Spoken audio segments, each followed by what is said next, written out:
उपकार का आभार जो है, जो उपकृत होता है, वो किसी से पूछता नहीं है। वो खुद अपने आप में इतना ऋणी हो जाता है। जैसे कोई व्यक्ति से ऋण लेता है तो उसके ऊपर उतना ऋणी हो जाता है कि उस माध्यम से वह सदा कोई ना कोई बहाना ढूंढता रहता है, कोई ना कोई निमित्त ढूंढता रहता है कि मेरे ऊपर जो उपकार हुआ है इसका जब जैसा मौका मिलता है वह अपना आभार मानने से चूकता नहीं। उपकार एक क्षण का होता है और आभार जन्म जन्म का होता है। उपकार एक क्षण के लिए होता है और आभार आप कोई व्यक्ति मरीज है, बीमार हुआ तो डॉक्टर ने इंजेक्शन लगाया, कितनी देर में लगा दिया और आप जिंदा हो गए, ठीक हो, फ्रेश हो गए। 1 मिनट के इंजेक्शन से आप जिंदा रहे। अब आप जितनी जिंदगी जिंदा रहोगे उतनी जिंदगी वो इंजेक्शन का आभार मानोगे। आभार इंजेक्शन एक क्षण में लगा था, 5 सेकंड लगे, 10 सेकंड लगे, 1 मिनट लगा, लेकिन उस 1 मिनट के इंजेक्शन ने तुम्हें जिंदगी कितनी दी। यदि वो नहीं मिलता तो जिंदगी खत्म हो जाती। अब वो 1 मिनट का इंजेक्शन है, तुम उसके बाद 10, 20, 25 जो भी साल जिए, वो जितनी श्वासें मिली वो सब इंजेक्शन का आभार माना जाता है। इसलिए आभार की परिभाषा ये है, न वो शब्दों में बांधा जा सकता है, न गिनती में बांधा जा सकता है, न काल से बांधा जा सकता है। उपकार सीमित होता है, आभार असीम होता है। बहुत। अब इन्हीं शब्दों से बहुत कुछ कह दिया और सारे जगत के लिए आभार की परिभाषा जो आज बनाई, डेफिनेशन को अपनी जिंदगी में सदा रख लें। ये बनिया का व्यापार नहीं है।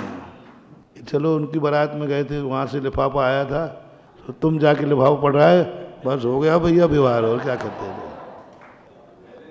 व्यवहार, तो ये होता है ना कि भाई वहाँ से एक बार लिफाफा आया था तो गए और तुम जाकर उसकी शादी में लिफाफा, बस जानते भैया अब हो गया ना, उनका लिफाफा आया, हमने लिफाफा दे दिया।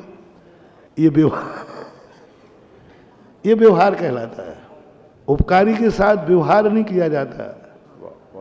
उपकारी के साथ तो ऐसा आभार किया जाता है कि उसका भली एक दिन का लिफाफा था, लेकिन तुम्हारा लिफाफा जन्म जन्म तक जाते रहना चाहिए। भगवान भली हमें एक क्षण के लिए आशीर्वाद दिया, ओहो रोजिए, एक क्षण को नमोकार मंत्र सुनाया पारसनाथ भगवान ने नाग नागिन को, और उन्होंने जन्म जन्म तक आभार माना। जन्मांतर त्रियंश पर्याय में नाग नागिन के रूप में उनके प्रति उपकार किया। उसके बाद जन्मांतर में अगले भव में जाकर के एक भव के बाद भी उपकारी का उपकार जीवित था। यानी उपकार का आभार जन्म ही नहीं, जन्मांतर तक भी जाता है। यानी धर्मेंद्र पद्मावती ने कहा कि भगवान ने उपकार किया, मुझे अग्नि से बचा लिया, इस उपकार के बदले जन्मांतर में भी जाकर के उन्होंने उसके आभार के लिए नहीं भूले। भवांतरेपि न कदाचित पीक्षितोषि।